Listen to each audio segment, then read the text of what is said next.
Hello everyone, ಇವತ್ತಿನ ವಿಡಿಯೋದಲ್ಲಿ ಏರ್ಸ್ನ ಹೇಗೆ ರಿಯಲಿಸ್ಟಿಕ್ ಆಗಿ ಬಿಡಿಸೋದನ್ನ ನಾನು ಹೇಳ್ಕೊಡ್ತೀನಿ. ನೀವು ನೋಡ್ತಿರ್ಬೋದು ಈ ಔಟ್ಪುಟ್ ಯಾವ ಥರ ಬಂದಿದೆ ರಿಯಲಿಸ್ಟಿಕ್ ಆಗಿ ಅಂತ. ಇದೇ ರೀತಿ ನೀವು ಬಿಡಿಸ್ಬೇಕಂದ್ರೆ ಫುಲ್ ನೋಡಿ, ಪ್ರತಿಯೊಂದು ಟಿಪ್ಸ್ ಕೂಡ ನಿಮಗೆ ಇಂಪಾರ್ಟೆಂಟ್ ಆಗುತ್ತೆ ರಿಯಲಿಸ್ಟಿಕ್ ಡ್ರಾಯಿಂಗ್ ಮಾಡಬೇಕಾದ್ರೆ.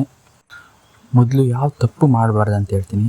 ಮುಂಚೆ ಗ್ರಾಫೈಟ್ ಪೆನ್ಸಿಲ್ನ ನೀವು ಯೂಸ್ ಮಾಡೋಕ್ಕೆ ಹೋಗಬೇಡಿ, ಯಾಕೆಂದರೆ ಗ್ರಾಫೈಟ್ ಪೆನ್ಸಿಲ್ ಶೈನಿಂಗ್ ಬರುತ್ತೆ ಆ್ಯಂಡ್ ಲೇಯರ್ ಬೈ ಲೇಯರ್ ನೀವು ವರ್ಕ್ ಮಾಡಬೇಕಾಗುತ್ತೆ. ಸೊ ಅದು ತುಂಬ ಕಷ್ಟ ಆಗುತ್ತೆ, ಪೇಷನ್ಸ್ ಬೇಕು ಗ್ರಾಫೈಟ್ ಪೆನ್ಸಿಲ್ ಮಾಡಬೇಕಾದ್ರೆ. But charcoal compare to easy, so ನಾನು ಅದಕ್ಕೆ ಚಾರ್ಕೋಲ್ ಪೆನ್ಸಿಲ್ನ ಯೂಸ್ ಮಾಡ್ತಿದ್ದೀನಿ.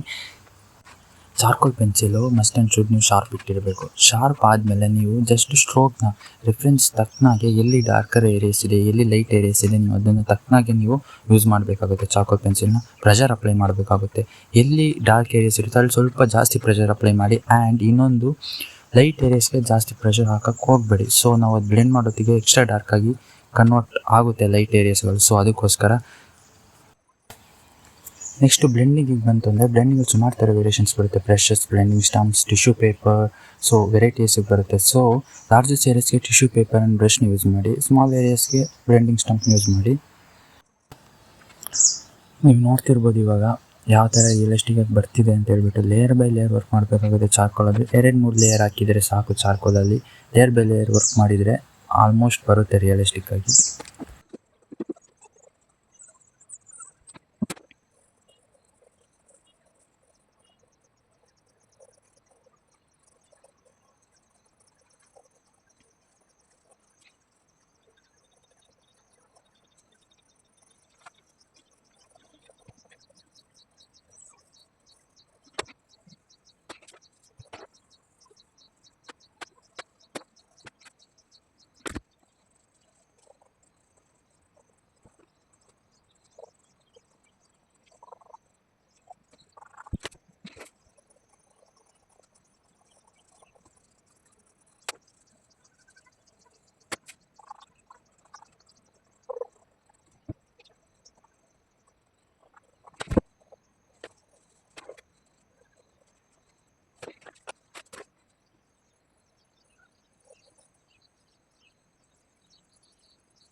ಸೊ ಇದು ಇವತ್ತಿನ ವಿಡಿಯೋ ಆಗಿತ್ತು, ರಿಯಲಿಸ್ಟಿಕ್ ಏರ್ನ ಹೇಗೆ ಬಿಡ್ತದೆ ಅಂತ. ಐ ಹೋಪ್ ನೀವು ಕಲ್ತಿರ್ತೀರ ಅಂದ್ಕೊತೀನಿ. ಇದೇ ರೀತಿ ಮುಂದೆ ವಿಡಿಯೋ ಬೇಕಾದರೆ ಸಬ್ಸ್ಕ್ರೈಬ್ ಮಾಡಿ, ಕಮೆಂಟ್ ಮಾಡಿ, ಶೇರ್ ಮಾಡಿ. ಧನ್ಯವಾದಗಳು.